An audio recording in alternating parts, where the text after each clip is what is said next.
we're at the final stage. We're 12 months in at this point. So this one is going to be not as technical. We're going to be talking about Facebook trends, marketing trends for 2019, and then hopefully also doing a little bit of planning for next year, so you can start to get ahead of the trends a little bit. So this is mostly a presentation. You probably won't have to do too much interactive on your computers, but I do want you to be interactive directly with me. So if you have any questions as we're going through this, please feel free to interrupt, and let's kind of treat the conversation as an opportunity to plan for next year. And then the second half, or the last part of the presentation, we'll get specifically into a bit of a workshop, but feel free to interject as we go. I don't have the slide in here, but obviously, just a reminder, make sure you talk to your broker before you implement anything that's going to represent the brand, if they do have any requirements. I think at this point everybody probably knows me, but just here's a quick reminder. I'm the founder of Connect Marketing, which is a startup marketing company that specializes in doing video advertising on social media for real estate agents. So I know I've spoken in some of your brokerage offices as well, so I see a lot of familiar faces. And basically, my background, I'm from St. Louis, went to SLU High and then Wash U, where I studied entrepreneurship. Worked as the vice president of marketing and sales for a company called College Works Painting for a few years after I graduated from college. And then I started Connect Marketing about 5 years ago. So we're about 5 years in at this point. Actually just had our 5-year anniversary a couple days ago. So the 3 trends that we want to talk about today. So these are basically 3 really, really big opportunities today, and 3 really, really big things that you can potentially miss if you don't take advantage of them in the next year or two, all right? So the first is messenger chatbots. And what we're going to be talking about specifically is Facebook Messenger chatbots, although you're going to start to see chatbots in all kinds of places. And so we're going to talk a little bit about what a chatbot is and how you can start using it in your business, all right? Number 2 has been a pretty common theme throughout our training this year, but is going to continue to be an important theme in 2019. Probably an even bigger deal than it was this year, and it's basically where everything is headed, and that is that video is changing the way we communicate as humans. So we spent a lot of time during these trainings talking about how to use video from a marketing perspective, but I'm going to talk to you today about actually why we need to think of video as just how you should communicate with people moving forward. So if you thought about it as a marketing opportunity, you're going to need to think about it as an essential tool for communicating in general. And then the third thing is that relationships trump leads. So we're going to start talking about how we need to switch from the attitude of treating people like they're leads on the internet and start treating people like actual humans on the internet and building relationships, and how you can do that. And obviously the first 2 tools are going to play into that third trend. So there's just too many leads out there. There's too many companies, in my opinion, generating leads, and we need to be treating people a little bit differently. So some of you may have, if you've heard me speak recently, I've been talking a lot about those last 2. So there are a couple slides you'll probably recognize in here. So one of the things I want to talk about before we get into those trends is the thing you need to be completely focused on as a real estate agent. And this is the case in a lot of other industries too. This is not unique to real estate. But basically, you have a group of people who you have a relationship with, right? So in real estate, you call that your sphere of influence. So these are people who you have some degree of a relationship with, either your closest family and friends, or even just acquaintances maybe you only see once a year. But what you really need to hone in on is how do I get those people to think of me at 2 specific key moments. And those 2 moments are, number 1 is when they need to buy or sell a house, right? So when they first have that inkling of a thought, maybe they just talk to their boss and they're realizing they're probably going to get relocated, or maybe they just find out that they're pregnant with that first baby and they're going to need an extra space in their house, right? And you need to be the first real estate agent that pops into their head, and you need to be the obvious number 1 choice. Everybody knows multiple agents, so it's not enough to just be in their head. You need to be number 1.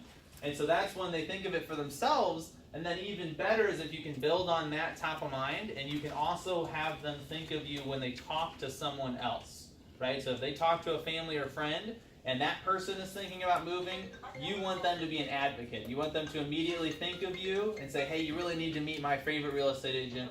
And those are those 2 key moments, right? So if you're not in their head as number 1 at those moments, you're going to miss out on that business. And sure, you can do lead gen, you can do marketing strategies, all kinds of other things to try to find business, but if you don't do these 2, you're going to miss out, obviously, on the majority of potential business, right? So try to remember those 2 points as we're going through this. Okay. So has anybody, just quick show of hands, who's heard of a chatbot? Who's heard the term chatbot? Okay, good. So you guys got a little familiarity with it.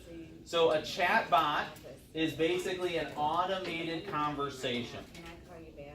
All right, so what that means is that a chatbot is you are not involved. This is something that you're actually programming ahead of time, and it's something that's going to have an automated conversation with someone on your behalf. All right, so it's not artificial intelligence. Sometimes people hear chatbot and they think it's going to be so smart that it's going to respond to every single thing that person says, and it's really complicated, and it's the kind of AI that learns as it goes.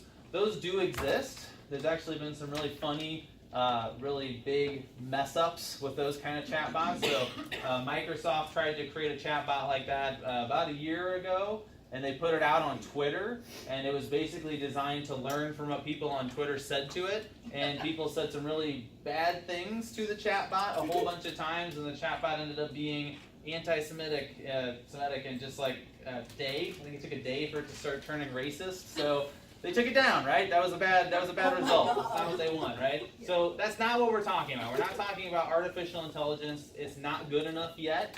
Now, eventually, there will be those kinds of chatbots where there will be AI that you can have a full conversation with, and there's some really cool applications for that. What we're talking about here is just predetermined, basically, paths that people can take, right? So in a lot of cases, these are actually going to be just buttons that they press, and I'll show you an example of it in a second, of a couple steps you can do. Where I see this being most useful is going to be in situations where you're generating leads or you're trying to answer commonly asked questions, right? So FAQ type things. And the way to think about this is you can start using chatbots to create a better experience for your existing customers. That's probably what I'd focus on first. And then second, for new people that are interacting with your brand for the very first time. So the way to think about this is, let's say you're busy, you're in a listing appointment, you can't answer your phone at the moment, and somebody wants to reach out to you, and they have a couple just basic questions, the kind of questions that everybody asks when they're first looking to buy or sell a house. A chatbot can be set up to answer those for them. And where I think this gets really interesting is when you combine video with chatbots, right? So an example would be, somebody comes on your Facebook page and they want to know how much percentage do I need to save to buy a house? Like what kind of down payment do I need to get, right? And obviously there's not a constant answer to that question. It's going to depend on their credit and their, how old they are, all that kind of stuff, right? But there are a couple things you might be able to say that are pretty frequent responses to that. So what you could do is you could have a chatbot set up so that when they ask that question, it hears the keyword down payment, for instance. And that's how a lot of these work, is they listen for specific keywords. And when it hears that keyword, it can say, oh, hey, are you looking for information on how much of a down payment you need to save? And they can click a yes or no. And if they click yes, then it responds with a video of you explaining what kind of down payment they need to be saving up, right? So the reason you want to do a video there is that it's much more interactive. It's something that's going to stick in their head. It's going to be very differentiated against your competitors. You can do a text response, right? But that's going to be a really long message. So it's a lot better if you have a little video that pops up that's just a little thing on their screen, and it can play for a couple minutes and answer that question for them. So that's one example, and that would be frequently asked questions. So one thing I would encourage you to think about are, what are those 10 to maybe 20 most frequently asked questions? What are things that people in your specific market, so some people here might be specialized in first-time home buyers, others might be specialized in downsizing. Those audiences are going to have different questions, maybe not all entirely different, but they will have some differences. And so you want to make sure you're writing your chatbot, your kind of responses for those people, all right? So make sure you're thinking about your audience and think, and this is maybe what we'll talk about in the workshop portion, what are those most common questions, right? And how could I answer those in a 1 to 2 minute video?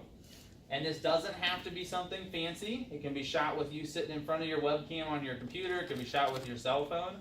But I will tell you right now, if somebody can come to your Facebook page and they can ask basic questions and they get a video response from you, they are going to remember that. All right, so we talked about being number one in their head, right? That's going to show that you're an expert at not only real estate, but that you're also up on the marketing and technology trends, and that is a big deal. So I was actually at a presentation with Nate Johnson, who's the president of the Missouri Association of Realtors this year. He was talking about the number 1, 2, and 3 things that customers look for in a seller agent. And everybody in the room kind of assumed, you would think it's number one is how fast can you sell my house, right? Get my house out on the market, get it sold quickly for the best possible price.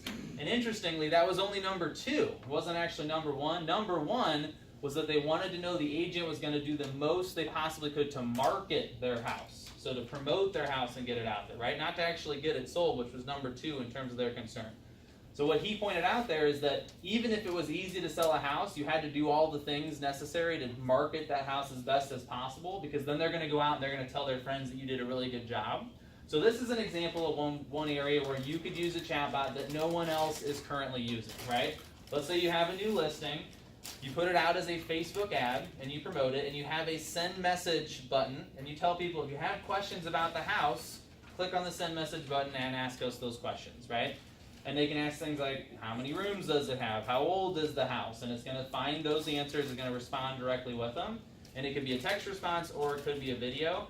And I'll tell you right now that the first few agents that start to implement that are going to get a lot more listings, because that's going to be really cool.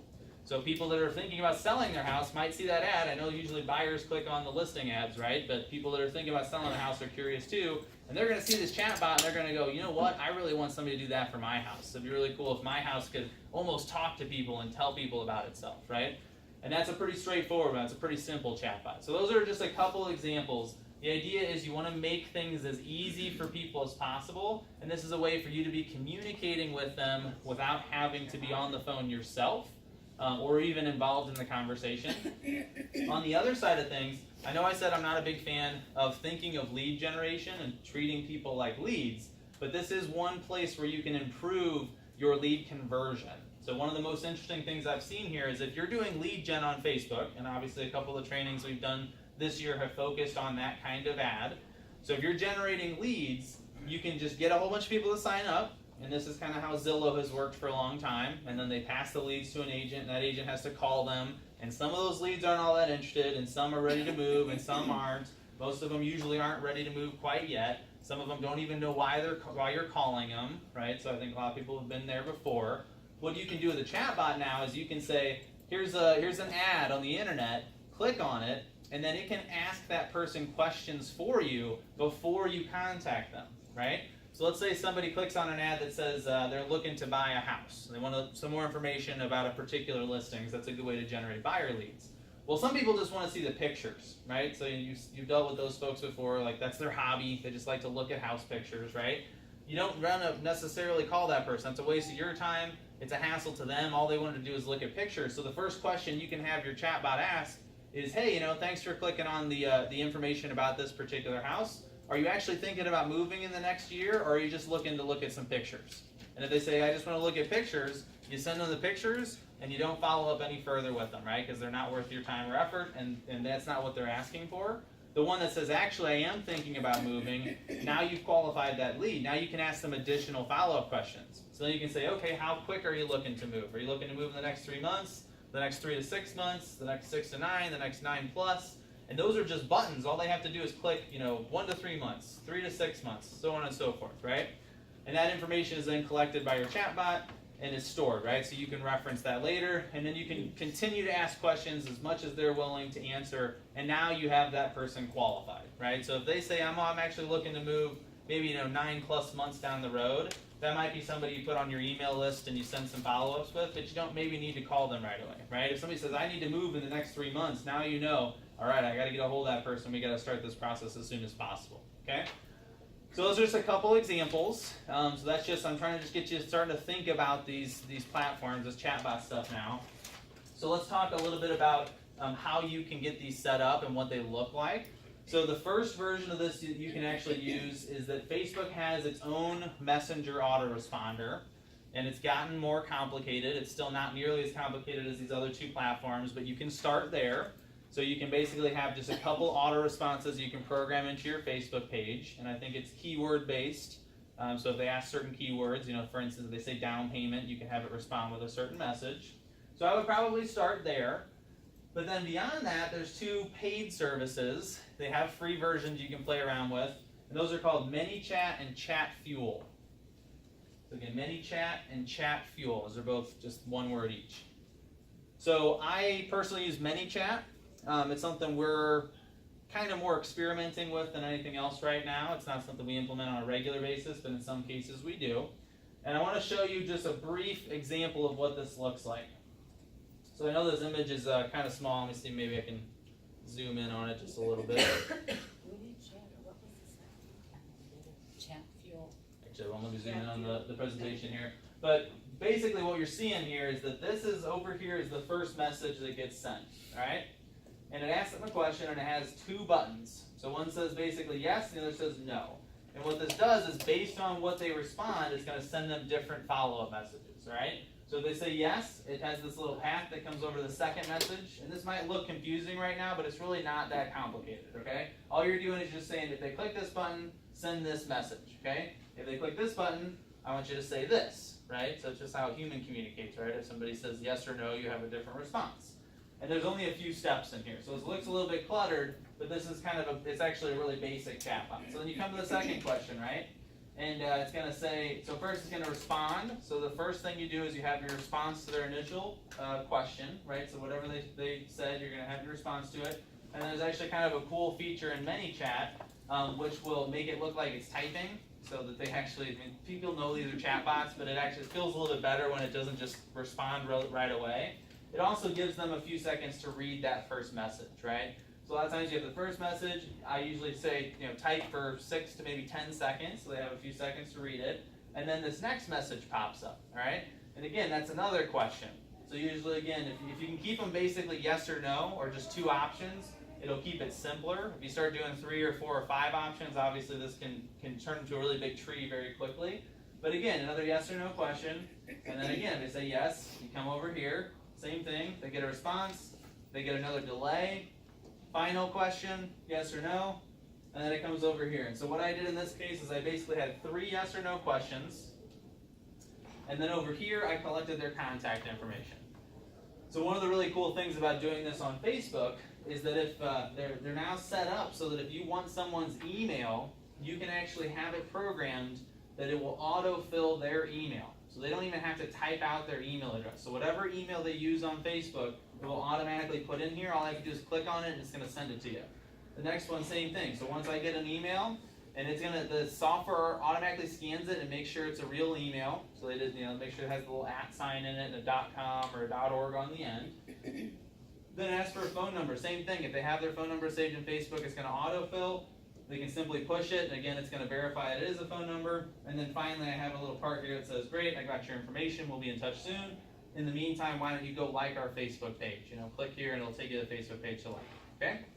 Now on the other side, so let's say that they were saying no. So this is an example of, they head this direction if they're not qualified, right? So an example earlier is if they just wanted to see the listing pictures, and they clicked on, no, I just want to look at pictures, it would say, oh, okay, no problem, here's a link to the listing. You can send them to your website, send them to your Zillow listing. If you have a link on Facebook with more pictures, you can send them there.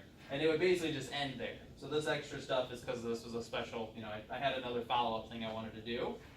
Or you could say, hey, here's a link to the pictures, and then you could have a delay, and then again say, by the way, can I put you on my list for information about similar houses in the future? So even though this person isn't currently looking to move, now you have permission to send them messages on a regular basis with information about houses that look kind of similar to what they were interested in. And obviously, if you continue following up with that person, if they do ever need to move, and everybody eventually needs to move, right? Then you could be the first person that they think of. And if they never move, they might still refer you, right? Because this is a cool experience. It stands out to them. They're not going to see a lot of other agents or a lot of other ads that behave this way, right? So this is one of the ways you can do it. It's once you get into it, you do a couple of these. I mean, it looks a little complicated right now, but it's really just yes or no, and then what do you say next? Next, yes or no, what do you say next? So on and so forth. All right. So those are one thing to think about is implementing chatbots in your business. There is a kind of just a word of warning. There is a chance that Facebook is going to be asking for a special certification in the future because, like anything, the more people use these, the more they're going to abuse them. The more they're going to use them to trick people. It's unfortunate, it's just the reality. So they were thinking about doing it this year, they decided not to. So there is probably at least a 6-month to a year window where pretty much anybody can use them, but there is a chance that you're gonna have to get Facebook's permission in the future to have a chatbot on your page. So just think about that when you implement it. All right, so that's the first trend, is thinking about chatbots next year. The second is just thinking about how communication is evolving and the fact that video is becoming an essential part of it. And I would even argue in the next few years, you're going to start to see people leading with video and actually wanting to communicate with you through video, as opposed to doing things like calling you on the phone or maybe even meeting in person. And it was actually, I was talking to one of my friends this morning, and we were talking about social media and this different stuff all these kids are doing with video. And we were talking about, there's a higher incidence of things like depression. And he pointed out, well, maybe that's because we're not meeting in person as much and we're not doing this stuff. And I was like, it could be that, but one thing I just kind of thought of is, the other part of this is it could be that all the youth is starting to communicate this way, and all their parents are telling them there's something wrong with them because they're not meeting with their friends in person. And we're all criticizing them, right? So for a while I was like, yeah, what's wrong with kids? They're so awkward in person, but they all want to communicate through video. And it's like, well, I would be pretty depressed if my elders were telling me there's something wrong with me and that I wasn't, wasn't good enough because I wasn't communicating with people in person, when really I was using the more modern tools and was more effectively communicating, right? Because if you think about it, you pull up a screen, you can communicate with 5, 6 different people at a time instantaneously. I mean, that's a pretty powerful opportunity, and this is all heading in that direction. Eventually we're going to have VR headsets on, and that's how we're going to communicate with each other, right? So it's important that you think about this and you realize where it's going. You can poo-poo it all you want and get frustrated by it, but the reality is if you're not going to stay up to date on it and try to, get kind of caught up, and I had the same experience in the past year, I've had to get used to being on camera and communicating this way, it's going to pass you up. Somebody's going to do it, and it's going to be easier to communicate with that person, right? So there's a bunch of different tools you can use. I would encourage you to start thinking about email video. There's a tool called BombBomb. You can send video emails to people one at a time, so you can send customized video emails to people. Obviously, any of these chat platforms, so Snapchat. I mean, I don't use Snapchat personally a lot, but I am starting to try to use it a little bit more because that is pretty much one of the main ways people under the age of about 25 communicate with each other, so that's a big one. Instagram. Instagram is a lot of pictures, but it's becoming more and more video heavy, so that's another one you can focus on. And then obviously the traditional platforms, Facebook, YouTube, that stuff's a little bit more mass communication rather than one-on-one or one to a few. But obviously we're continuing to move in the direction where a lot of this communication is going to be video. So I want to show you this little graph here because I think it's a good representation of just the reality of how things are always evolving. And one of the things I was talking to my buddy about this morning is how crazy it must have been when the first person ever had a telephone in their house. And I'm not talking about a cell phone, I'm talking like the first on-the-wall, big old honking telephone, right? And how weird that was, right? Because you got people that they would communicate through maybe Telegram or something like that, mostly letters, or they'd meet in person. So this is the kind of thing where you're getting in a horse and buggy and somebody lives 2 miles away and it takes you 20 minutes to get there, because that's just how it worked back then, right? And all of a sudden somebody's got a box in their house that will randomly ring and then someone's voice will come out of the wall, right? And how much that person probably had a lot of crap from their friends. Why would you ever do that? Like, you want people to just bother you whenever they want, and what is that even like? And that's terrible. Like, how is that anything like, showing up at somebody's front door and talking to them? But the big difference was that person could communicate with a lot more people a lot quicker than anybody else. And everybody else eventually got jealous and they all got phones in their house, right? And we got to a point where if you didn't have a phone, now you were the weirdo, right? So this is where all this stuff always goes. That's the pattern that repeats every single time. My favorite example of it is probably email, because it happened a lot faster. And these changes, every single new one happens faster. Technology accelerates every single year. It gets faster, right? So the first couple people that got email, it was kind of weird. It was kind of gimmicky. We thought it was cool. Remember when email was cool? Oh, you got mail. Ooh, exciting, right? You get on your computer, you get 2 messages a day or something. Now we can't stand it, and we try to avoid it all we can, but it's unavoidable. You have to look at your inbox. You probably look at your email quite a bit every single day, right? So that happened. Then we got into text messaging, right? And again, text messaging was pretty cool and exciting for a while, and it's still not that bad. We still text a lot. It's an extremely convenient way to communicate. It's a lot more instantaneous than email, because it shows up on their phone in their pocket. They get a little notification. If you send an email, you sometimes have to wait a week or more. It's almost like a letter. It's kind of funny now. It's like you're supposed to make things like letters, obsolete. Now it sometimes takes a week to get a response to an email. You might get a faster response from a letter in some cases, right? Texting, a lot more immediate, but again, the more it happens, the less effective it is, the more annoying it gets, right? So now we're moving from texting and we're moving into chat apps. So you got things like Snapchat. And WhatsApp. Facebook bought WhatsApp a couple years ago. WhatsApp's one of the biggest chat platforms in the world, right? Because one of the problems with text messages is all you could do was send text. And you can maybe send a picture, sometimes a video, but it didn't work pretty well for a lot of the other stuff. You want to send a lot of emojis, you want to send graphics, you want to do little Bitmoji things. There's a lot more cool stuff you can do with chat apps. And then ultimately why we got the little movie looking thing there is because that's kind of the phase we're in now, is we're shifting to this being more about video. One thing to remember is that a lot of this is all based on how fast we can send information, right? So initially we had the telegram or telegraph, and it was literally just tapping on the little button, one little beep at a time, right? That was pretty limited, but it was a heck of a lot faster than the Pony Express and sending a piece of mail. And now we're getting to the point where we're going to have 5G wireless internet in another year, maybe 2 years from now. And 5G is an enormous improvement over our current cell phone rates. So even though right now you can send a decent video and you can do things like Facebook Live on your phone, we're going to be able to do a lot more than that very soon. So things like video chat that would break up and somebody, oh, I can't really hear you, or I can't see you, that's going to be a thing in the past in another 16 months or so. And if you look at a lot of Asian countries, that already happened. Like if you go to South Korea, they've had this kind of internet, this wireless internet that's faster than your home internet. They've had for like 10 years. And their internet actually looks entirely different because of it, because websites can have a lot more graphics, a lot more flashy stuff. So I've had friends that have been over there and they said it's almost overwhelming because they'll be able to load things on their phone that are just like, there's so many things on the website flashing at them because the internet's just that much faster, right? So you got to remember that. That's why these things change, is that when the pipeline, so to speak, for information gets better, there's more information you can share. And so that's why you're going to start to see things like virtual reality or augmented reality, right? So there's going to be a point where you're going to put on a headset, or somebody's going to go, they're going to look at a listing, for instance, and rather than showing up with them, they're going to put a headset on, and all of a sudden they're going to still see the rooms they're in, but they're also going to see you standing there, and you're going to be standing in your brokerage office inside of some booth that's got a bunch of cameras all around you, and it's going to look like you're there in the room with them, and that's going to be a real thing. I don't know how soon that's going to happen. But it's going to be the same thing. The first few agents to do it, it's going to be really cool. And then if you're the last agent to do it, you're not going to get hardly any benefit, right? So that's kind of where we're at with video right now. Some agents are doing it. A lot still aren't. So you still have an opportunity to take advantage of that trend. And like I mentioned, this is not just about marketing. Obviously, we do professional video for a lot of our clients. And that is something a lot of agents still aren't doing. So that is a big opportunity. But it's everything, right? Video chats. I have a client of ours who sold a apartment down in the city. They specialize in high-rises in downtown St. Louis. And they actually sold an apartment to a couple, I think it was for their daughter, who were not even in the country. And the way they did it is they just did video chat.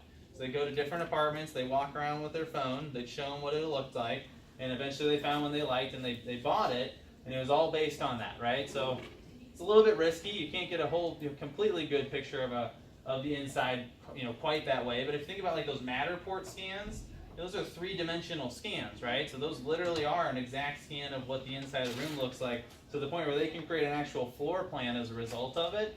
So we're not far from that being, really pretty accurate. I mean, other than, feeling the walls and touching stuff, you're going to have a good, really good visual representation. And then just in general, it's heading in this direction. Group chats, there's, streaming of video games, and that's what a lot of kids are doing now, is they're watching other people play video games on the internet. It sounds crazy, but I actually used to sit around and watch my friends play video games, right? And if we had been able to stream people that were much better at the video games playing them, and that would have been more entertaining, because my friends weren't always actually good, so you just watch them get their butts kicked over and over again. That's not all that much fun, right? Instead, you can watch somebody who's really awesome at it who can do things you don't even know how to do in the game, and that's pretty cool, right? So there is the fastest growing segment in sports right now is esports. So that is where these things are heading. They are building stadiums to watch people get together and play video games against each other. And that's literally what's happening, right? So you can fight the trends, or you can just realize what's going on. All right, so here's a couple stats just to back up what I'm saying.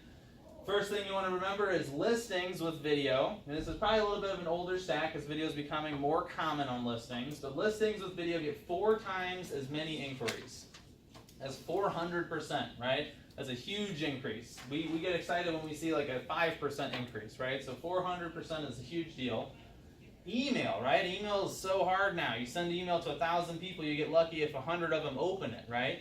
If you use the word video in your email subject line, because people are curious about it, it's going to boost your open rates by 19%. And what's really crazy is your click-through rates. The people that actually get into the email are much more likely to click on things. It's going to go up 65%. That's a big deal. Now, don't put the word video in your email and then not have a video in the email, because that's not very nice. It might increase your open rates, but people aren't going to like it when they open it and there's no video. Last thing on the list here, social video generates 1,200% more shares than text and images combined. And if you look at Facebook right now, people rarely share anything. Okay, we don't click the share button nearly as often as we did a few years ago, except in the case of video. So if you see a video of your friend, you're actually a lot more likely to click the share button than if you see the same sort of thing as a picture or as text. All right, so keep that in mind. And then this is a stat that gets quoted and actually misquoted all the time. But 82% of internet consumer traffic will be related to video by 2021. What's really kind of interesting there is that that's actually not that much more than it already is. Right now it's already about 75%. So the point is it's just going to continue going up. Video is eating up our bandwidth, and it's most of what we're using our internet connection to do. So this is why. So just talking a little bit about why is video so impactful. There's a study done, and these numbers, they're kind of ridiculous. But you've probably heard before that like less than 10% of communication is the words you use, right? And the study that they determined this has been challenged a little. I don't think it's less than 10%, because obviously words are pretty important. You can read a book and get most of the understanding. But what's really important here is that a lot of your communication is your body language and your tone of voice. And my favorite example of that is that there was a study done where they looked at the people who leave Facebook comments. And they get in these, you've probably seen the political arguments, right? So somebody writes something, somebody comments and sounds really snotty, and then somebody else is really, really mean, and it just, spirals out of control in like 20 minutes, right? Well, what they did is they said, I wonder if that's maybe because we are implying or we're assuming a tone of voice, right? So when we read something, we're putting our own tone of voice on it. We can't actually hear how that person wrote it. And obviously the inflection and tone of voice are a big part of communication. So what they did is they took those same comments and they had them read those comments into a camera. So whatever inflection, whatever emotion you wanted, and what happened is those arguments basically stopped. Because instead of being able to assume that that person has a different political opinion, must be a jerk, and they must be yelling when they write those things, we could actually see them, and we realized, okay, they're actually being pretty respectful, and I don't need to respond really angrily, right? So it's probably not foolproof. You could probably still get in arguments over Facebook using video, but I think that's a pretty interesting aspect here, is that it's just a much more powerful way of communicating, other than probably being literally in person with somebody. And this is the final point on the video side, which is just that if you do this right, and if you start to put yourself out there and you start to do a lot of video content, you can develop what's called a parasocial relationship with people. And I put a couple of these folks on here because depending on your age, you'll recognize at least one of them, right? So I think most people know who George Clooney is. Not as active anymore, but obviously got famous through video, right? TV and movies. And then on this side, does anybody know who this is? Jenner. Kylie Jenner, right? So Kardashian, so sort of TV as well. But the big thing is Instagram. She's worth about $1 billion, and I think she's like 20 maybe at this point.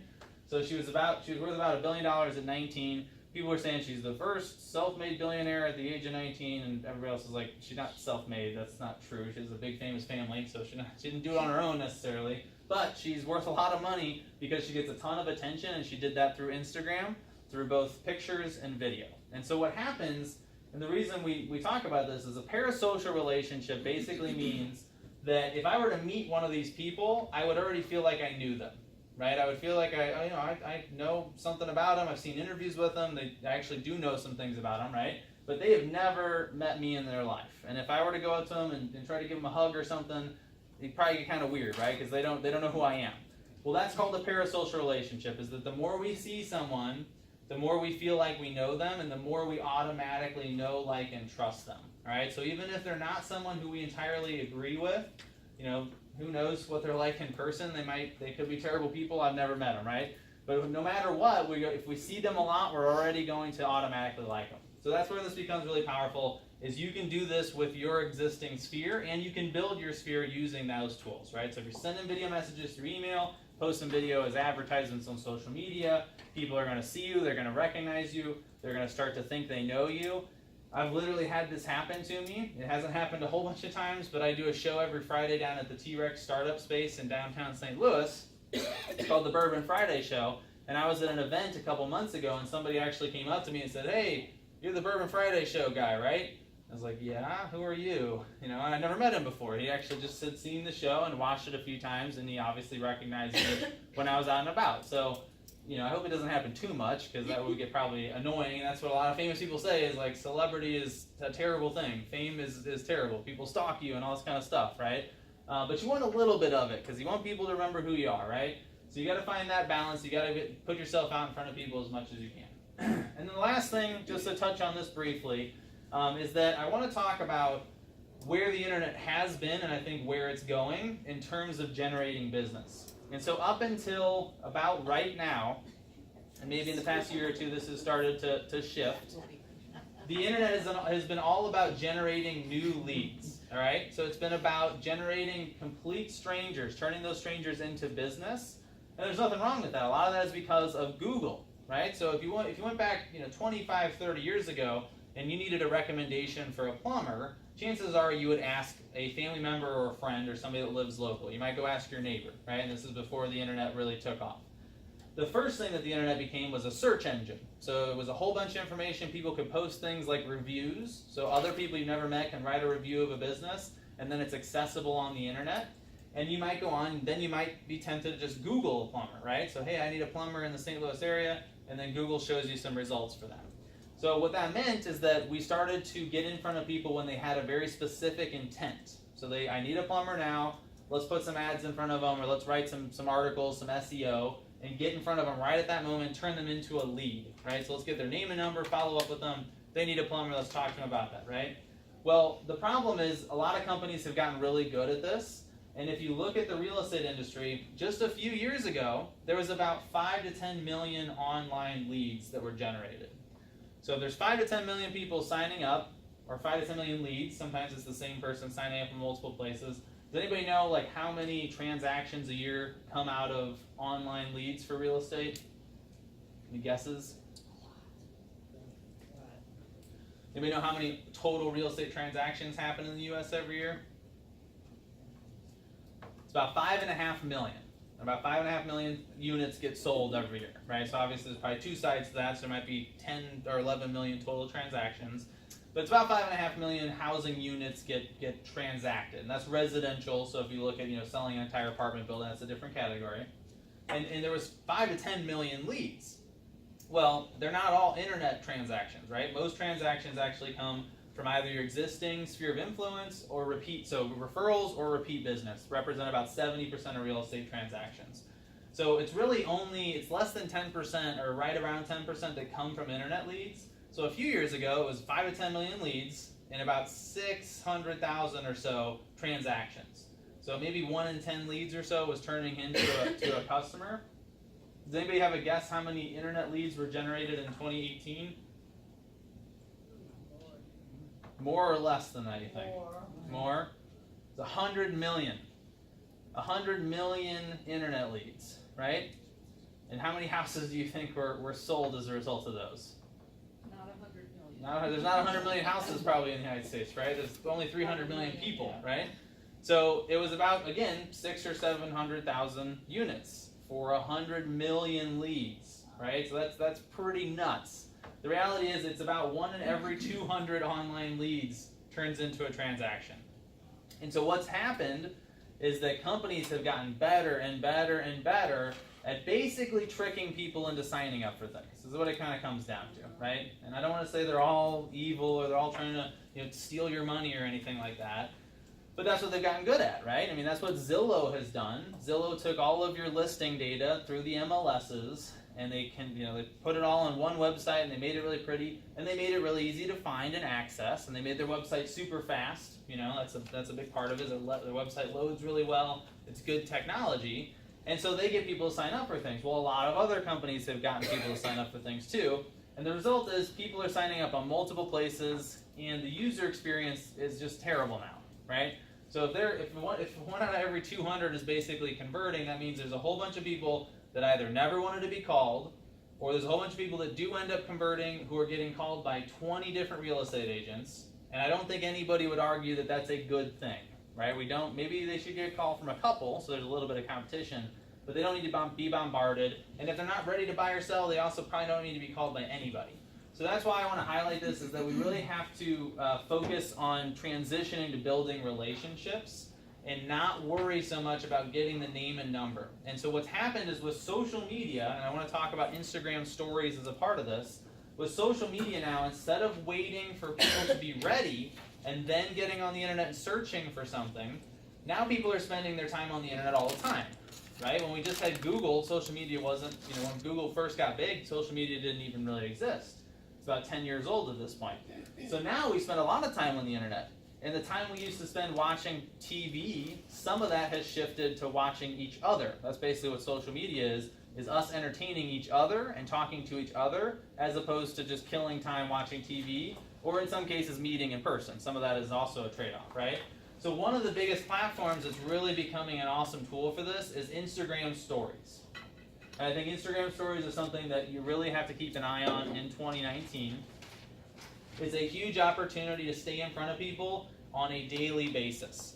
So if you post a story to Instagram, and a story is basically, it's going to either be a picture or video. It's very similar to the thing you would post in your feed. It's just a different way of doing it.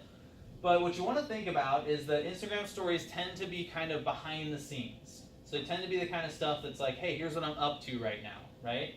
And everybody always jokes about, like, I don't want to see what you ate for lunch, and that's kind of where the social media thing started. Although the truth is, we all do want to see what each other ate for lunch because we're hungry and we like seeing pictures of food, Seriously, every time I put up a picture, like, here's what I'm eating right now, people are like, oh my god, awesome, and I like it a whole bunch. It's really ridiculous, but it just is how it works, right? People love food, we love fitness posts, and we love pets. And babies too, to a certain degree. I'm right in that age range where, like, everyone is having a baby, and it gets a little bit old after a while. You don't need to post about your baby every single day. But babies, pets, fitness, food, those are the things that are universal. We're always going to love to see them. So Instagram Stories is an opportunity to show people kind of that peek behind the scenes. So it's a good opportunity. Anything you think might just be typical day-to-day stuff, if someone doesn't work in your industry, they might find it really interesting. So we've had this conversation with clients before where we say, hey, wouldn't it be cool if we could have somebody follow you around with a camera all day and see everything you do? And they're like, wow, who would want to see that? And I'm like, well, I don't know. I kind of want to see it. Like, I think it'd be interesting to see what an agent does all day, right?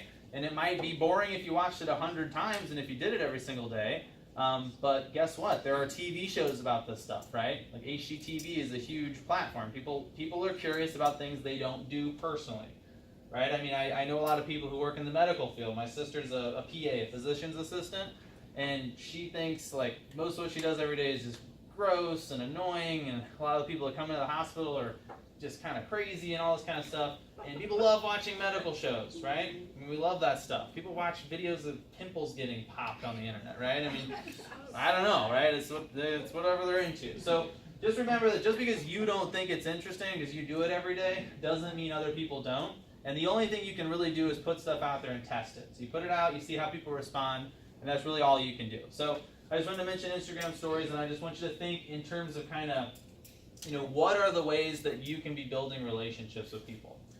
Okay, so we've got about 25 minutes left. So I want to spend about 10-15 minutes kind of just doing some brainstorming. So we're not going to have, I don't want you to leave today with like a 12-month exact plan of what you're going to do, because honestly I think this stuff changes too frequently to plan that far in advance. What I would like you to do is to try to leave here today, and maybe even do it before you leave, with at least one piece of content that you're going to create and put out before 2019. All right, so we can do some planning for 2019 and come up with some ideas for that as well. But a lot of times what I see people mess up here is they plan too much. They buy too much equipment, and then they get scared of using it, right? Or they try to come up with all these great ideas. How many times have I heard people tell me that they haven't made their first video because they want to come up with the best possible idea. They want the best possible thing ever. And I'll ask them, like, okay, I grew up playing a musical instrument. I played the trumpet. If I waited for the first time I performed to be the best I possibly could, I would have never done it, right? Because I sucked. When I was in 4th grade, You ever hear a fourth grader play a trumpet? Yes. Yeah, it's really bad, right? I mean, God bless my parents, right? Because they put up with that. And then they had 3 more kids that played instruments, ending with the last one playing drums, which is probably the most annoying instrument you can have a kid play, right? However, once I got to be, well, I mean, first time it's always bad, right? I mean, they might get good fast if they're like a savant or something, right? But the point is, it's all about practice, right? You gotta practice things, and that goes for everyone. And there's no version of any of this stuff where you're gonna be amazing at it the first time. And I will tell you, even to this day, I put up all kinds of social media posts, and I take all kinds of pictures and all different things that do very poorly, right? So I'll post a picture that I think is really cool, or I'll do a little bit live video that I think is gonna be funny, and nobody does, they don't, and I'll see people watch it and they don't comment, they don't respond, they must not have liked it, right? The point is, you got to try. If you don't try, if you don't practice, you're not going to get good at any of this. And especially because we're talking about communication shifting to video, and that is one of the biggest, hardest shifts we'll probably ever make. It is important to practice, right? So let's talk about 2 things in particular. So I want to talk. Let's just brainstorm quickly here, get some audience feedback. We'll start with the chat bots because that's how we started the presentation. So what are some of those frequently asked questions? So if you were to create a couple autoresponders, what are some of the questions that you hear from clients a lot?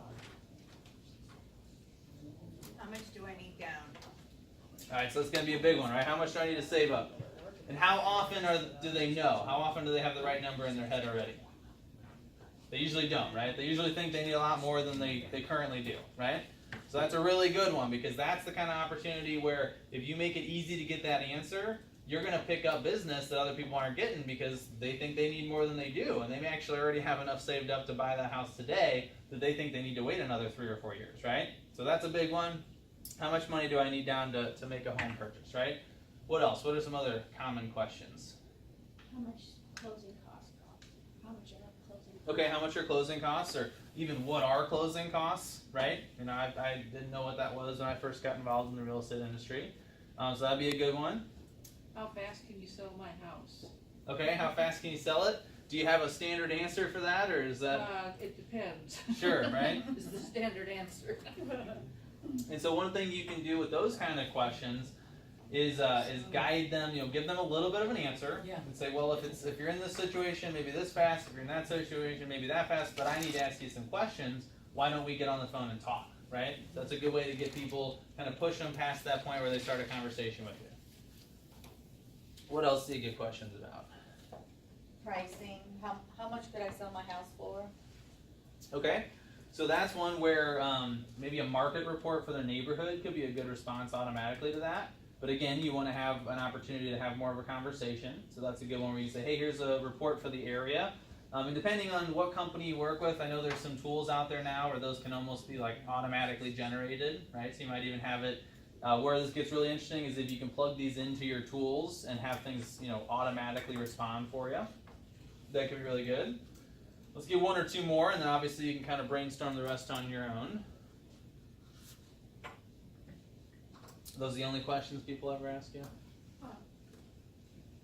I'm working with a first-time buyer that's just totally clueless. And her question, time and time again, is, what is that? What does that mean? Sure. And the property that I sold her appraised for $20,000 over what she paid for it. And Oh, really? she's like, well, what's that mean? That is her standard pat answer on the whole all the way through the transaction. Yeah, just completely Well, what does that mean? clueless. Well, what do I do now? Sure. On the building inspection, everything. I mean, she just needed a whole lot of hand-holding because she had never bought a house before. And I think that's easy to forget sometimes. Is that that happens in marketing for me? Is that I look at Facebook and I've been using it for 10 years and I know the ins and outs of a lot of it, not every detail still because it's an enormous platform. And sometimes I forget to start at the beginning, right? So start from the very. We used to say, a company I used to work for, assume they know nothing, right? So an example is I told you I worked for that painting company. One of the things we would do, we sold the paint job and then we come back, maybe a month later to do it. And before we'd ever paint the house, we had to put some test patches on the wall to show people a couple different colors and then pick a color that they wanted to go with, right? And there was an example of one of our new interns who'd been working with us, and we called everybody interns, so that was what the program was. You would think they would know to bring a paintbrush to put the paint on the wall, right? Because you need a paintbrush to put paint on a wall, right? She did not, and she got mad at us because we didn't tell her to bring the paintbrush, you know? And the reality was, hey, we never told her to bring the paintbrush, right? So she had the buckets of paint, she knew she had to put them on the wall somehow, and she didn't have a brush with her. So you do really have to remember that people, you got to assume they know nothing. And so that is another thing, and that is probably one area that I think a lot of first-time home buyers do get frustrated with real estate agents and loan officers, is that they just assume they know things that they don't, right? And so you don't want to treat people like they're dumb, but you want to give them opportunities to ask questions, and you want to be prepared for questions that may seem more rudimentary than you would expect, right? So that's a good point there. Okay, so that's some frequently asked questions. So now let's talk a little bit about video content. So what kind of videos do you think you could be making? So if you're going to make, let me ask you this. So who here has made their at least one video? I know a couple of you have because we made them with you, right? Okay, great. So about half the room has done a video. For those of you that have done one, why don't you tell us like what were the topics that you went with? If you're willing to. I don't know if it's a trade secret or anything, but what did you talk about? I do tips on Tuesday. So every Tuesday I do a video of kind of like what's going on. And we had a national night out in our neighborhood that Hannah and I sponsored. So I just talked about that and invited everyone and tried to do community and that type of thing. Very cool. What kind of responsive? How many have you done? A few. I know I've seen. I think I've actually seen one or two of them. I've done a few. Actually, I was thinking I'm going to an inspection after this. Uh-huh. So I might video doing an inspection on a rainy day and what can the house show you? I'm just sitting there thinking. That's a great idea, right? Might be some stuff that stands out when it's raining that you wouldn't otherwise notice, right? Look up, look down. Yeah, leaks, right? Yeah. Cracks in the basement. I don't know. Stuff like that. I'm just always trying to think of something. Yeah, no, I think that's a great idea because again, it's not about what you think is interesting. It's about what somebody that has never seen this stuff before might find interesting. And I actually, there are several inspectors I know that do those kind of videos, and they just shoot them with their phone, and a lot of times they'll go live, and they do very well. They get like over 1,000 free views. They're not even paying to promote it, and it's because people are really curious about it, right? Okay, very good. I like that. So what else? What other topics might you do in your first video? I've done a bunch, whenever there's an open house, obviously you do those, but then also with I like gardening, I'm out taking videos of the various bugs and frogs and whatever, and with my grandkids, things like that. Oh, and I did one for when the Blues were almost made the playoffs last year. Oh, okay. Very nice. Almost. Yeah, almost, right? Yeah, they're not doing so hot this year, No, right? even worse. Kind of a bummer. But that's a good point, right? Is that your videos don't have to be about real estate, right? So it could be about things you're interested in. And I think that's where we talk about relationships, and I think that's something a lot of agents overlook is that I'm not going to build a relationship with a real estate agent just because they're a real estate agent, right? I'm going to build a relationship with them because they have similar interests to what I'm interested in, right? So that's actually, I think, where you should put more of your focus. So in 2019, as you're thinking of content and types of videos to create, you want to do real estate videos, right? Because I've seen people go too far the other direction. There's actually somebody who started doing kind of their own show. So I think it's kind of like a restaurant-related show. They were doing it even a couple years ago before like hardly anybody was doing it. It's super innovative. It's very cool. And they never mentioned that they were a real estate agent in the show, right? So all I could really see is like, well, you're kind of showing people you're like an expert at restaurants. So do you like sell restaurant insurance or something? And they're like, oh, I guess I do need to mention that I'm a real estate agent, right? So you got to remember you do need some promotion, but most people go too far that direction. Most people make everything they ever talk about just about what they do for a living, right? So I'll give you an example. One I did the other day. Is I did a little video of me putting together some IKEA furniture because I think that's an experience everybody can relate to, right?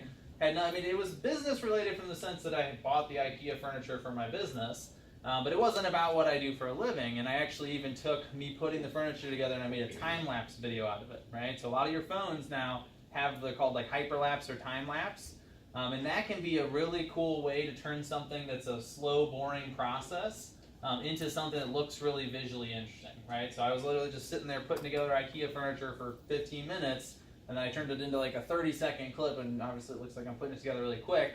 And that's something that people find really interesting. I mean, I did the same thing when we set up our video studio. I just put the camera in the corner, made a time lapse of me putting all the stuff up, and people loved it. It got like 1,500 views. People were sharing it even. Like, oh my gosh, how cool is this? My cousin ripped off my idea. It was that good, right? So he has his own like music studio. He's actually a rapper. He's actually pretty good. And he produces music for other people as well. And so he set up his studio and he did a time lapse, and I think he actually got more views than I did. But he has a cute dog, so the dog was in the video. I mean, that again, people love pets, right? So he's cheating, right? So is that hard to do on Facebook, the time lapse? No, I mean, because it's a feature in your phone. So if you look in, I know on Android, or at least on the Samsung phones, it's called hyperlapse. I'm assuming there's a version on the iPhone. Time lapse, yep. So time lapse or hyperlapse. Slow-mo or time lapse? Well, slow-mo's the opposite, so it's going to be it's going to slow things down. And those are cool too. So on the Samsung phones, there's one called super slow-mo, which is 1/8 of the normal, right? So it slows it down 8 times. That's really cool for like when it's raining or things that move super fast, right? So I did some super slow-mo of like insects, right? So bugs, you can slow them down and actually see their wings flapping. And I was getting probably too close to some bees one day with that, so be careful, obviously. But that can be really cool too. So both of those, really, if you look at, and so for instance, this looks like it's starting to snow a little bit, so you could do a little slow-mo of the snow. That's one I did the other day. But you want to think, like, if you look at Instagram in particular or Snapchat, they have a whole bunch of these different kinds of pre-made, interactive type videos. There's one on Instagram where like there's a bunch of different versions of it where it'll like zoom in dramatically on somebody. So it's like a 3-second clip and it'll like zoom in and play dramatic music. Or there's one where like little hearts pop up on the screen and it plays like, I don't know what kind of music you call it. But romantic music, and you can, so there's just so many things. You obviously just got to get creative with it. So it's about the content, but it's also about how do you shoot the video, right? Because you can get creative there. You can turn things that would be normally pretty boring into something that's pretty interesting, right? So if you're doing a couple simple home remodel projects, hey, you need to paint this room, you can tell your clients, set up a camera and time lapse the painting project, and we can use that to promote the house. Who knows, right? You never know what people are going to be interested in. So it's about experimenting. So got a couple more minutes. Can I ask you a question? Yeah. So you can take a video on Facebook, like there's a video thing there, but then you can't share it to Instagram, but you can do it the other way, right? You can go from Instagram to Facebook. A lot of the videos that you record, if you do them through your phone, are going to be saved to your phone as well as posted. So you can then take that version of it and upload it wherever you want. Even if you do it on Facebook, it's still saved in my photos. Yeah, I believe it should show up in the gallery, but if you do it with your traditional camera, then it'll save obviously there. So I know Instagram, it'll automatically save it. I'm not as familiar with Facebook because Instagram seems to have more features.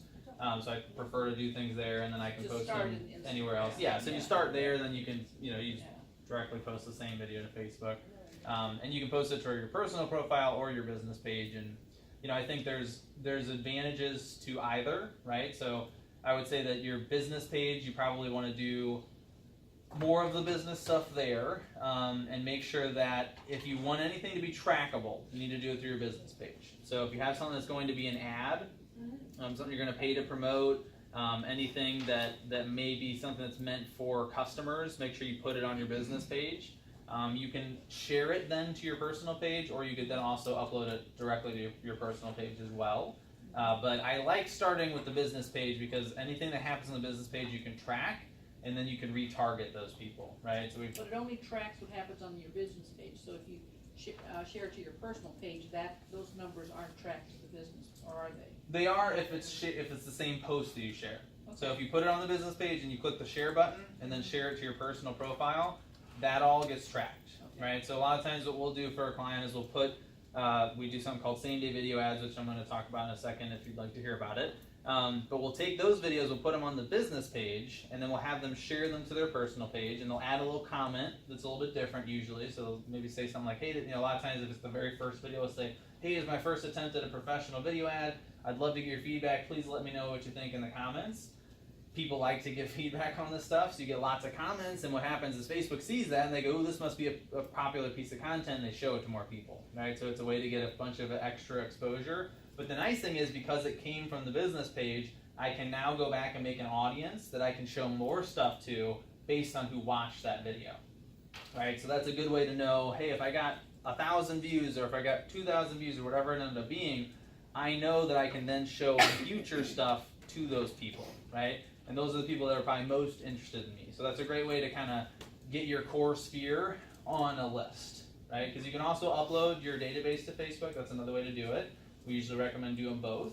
And then you can show stuff to those people, and it'll record it for up to a year, right? So if we can have people that even up to a year ago watch something and continue to target them. Once you get past a year, then the data expires, and you have, but if you show them something new in the meantime, you can create a new audience based on that. All right, so we do have a few seconds left. This is the last presentation of the year. So I wanted to make sure I told you a little bit more about our business and what we do, so that if you do want some help with this stuff, you get an option for how you can do that. I know a few of you have already done this, so obviously it's going to be a little repetitive if you've been through this process, but I just wanted to show you what we do. It's called a same-day video ad, all right?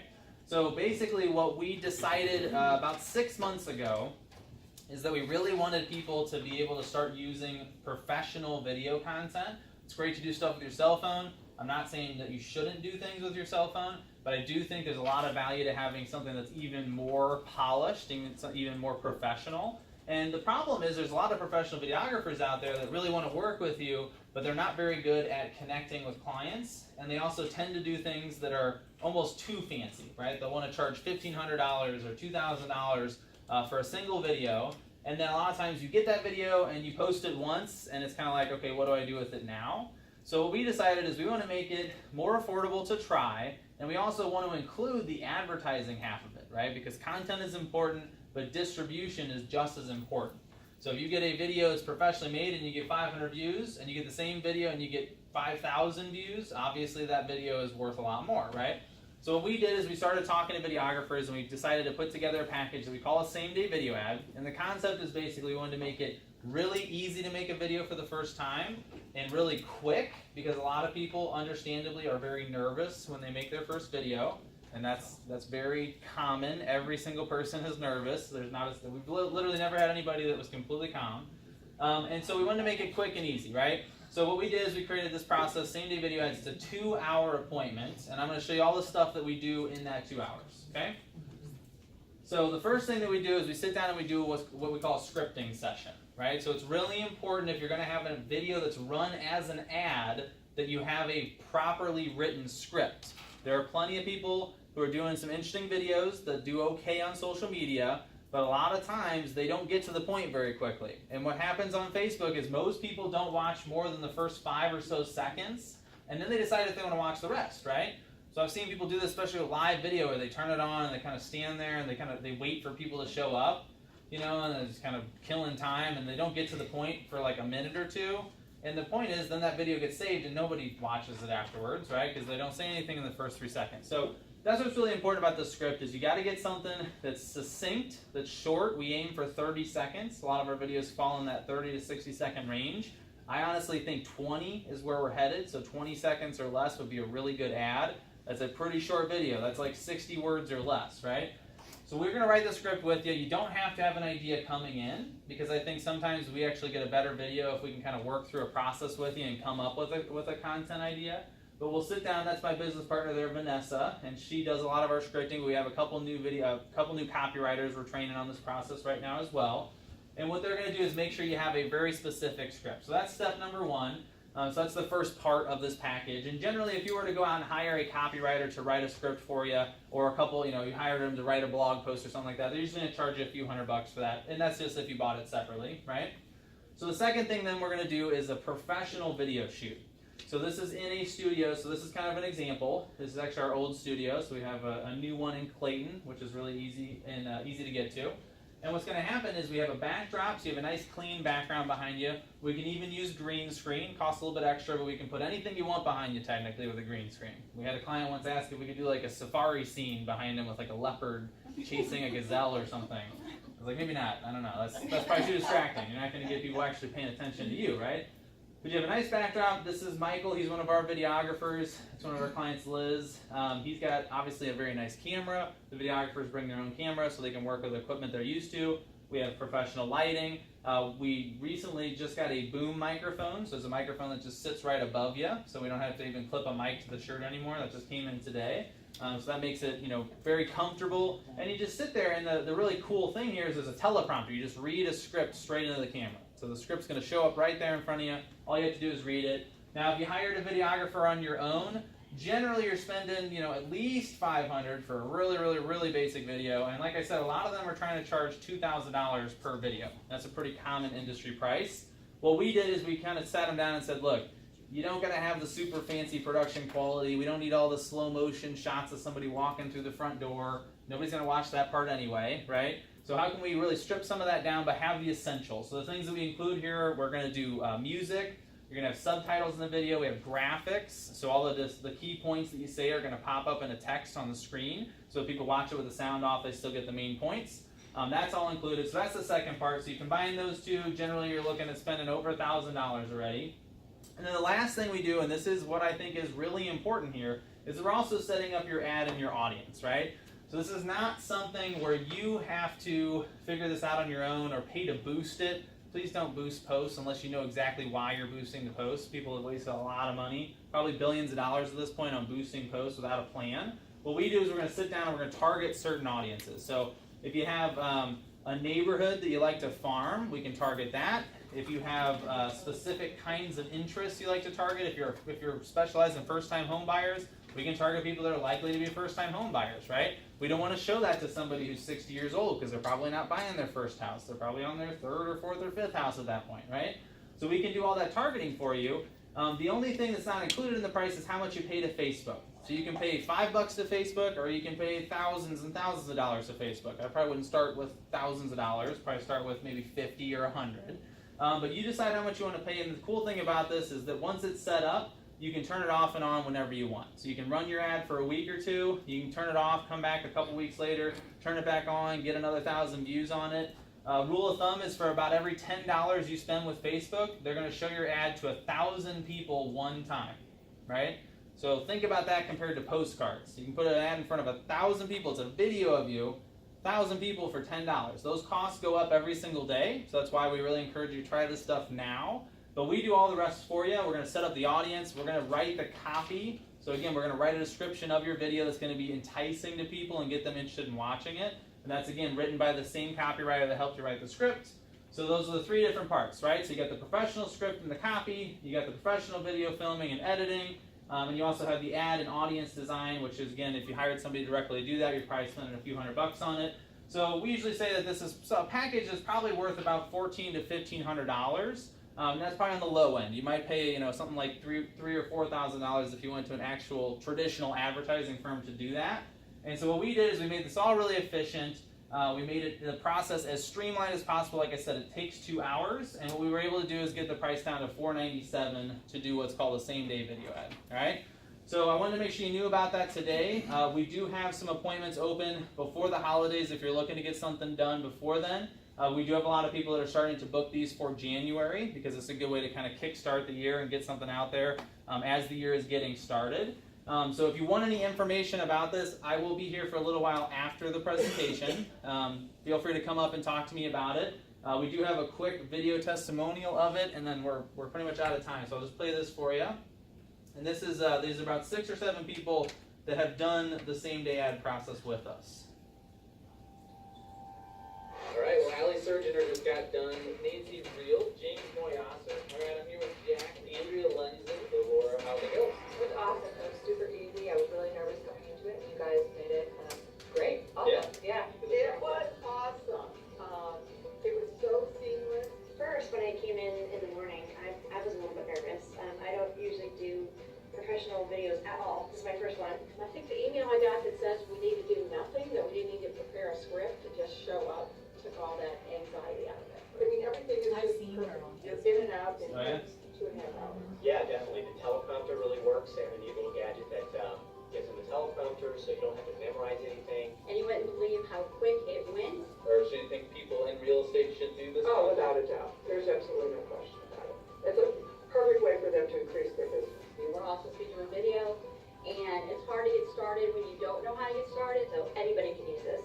Doesn't have to be real estate, doesn't have to just be insurance, it's any business. So is this something you'd recommend other real estate agents I will recommend it to every agent I know. It is so worth it. It's just easy. Just easy, that's what we like to hear. It's easy. So I'm curious, how many of you have seen Andrea? So that woman there, how many have seen a video of her on Facebook? Okay. So it's funny because we just did one for her and we're targeting it at real estate agents on Facebook as a paid advertisement. So there's I've seen it the like basic, 3 times. yeah, it's a basic example Yeah. of that's exactly what we do, right? So obviously you don't need to target other real estate agents, right? You could if you wanted to, but that's the same kind of targeting that we can do, right? So we can, that's what's cool about these platforms now. Unlike anything that's ever been created advertising-wise, you can target exactly who you want, right? So that's really, really powerful. So you can say, I want people that are interested, we did an example this the other day, like people that are interested in salsa dancing, that live in like downtown St. Louis, that are of a certain age, and there's literally like 900 of these exact people, and if we show salsa dancing ad to those people and we have an event in that area, you know, do pretty well, right? So there's all kinds of ways you can do it. So that's just an example of it. All right, so that's all I got for you. Obviously, if you have any questions or if you think you would like to do a same-day video ad, I'm happy to stick around and talk to you about it. This is the last of these presentations, so I want to thank you for coming to these, especially those of you that have been here for most of them. I know it's been quite a process. There are some videos of these trainings that are still missing. There are actually a couple, I think, where the camera turned off on me to recreate. So in the next probably 2 weeks, so please don't bother Jennifer about it in the meantime. But I will get those to her, and then she will share them with all the loan officers and with the group here as well. And we will have a copy of those out to you. But otherwise, thank you for coming. I appreciate your time. Thank you so much.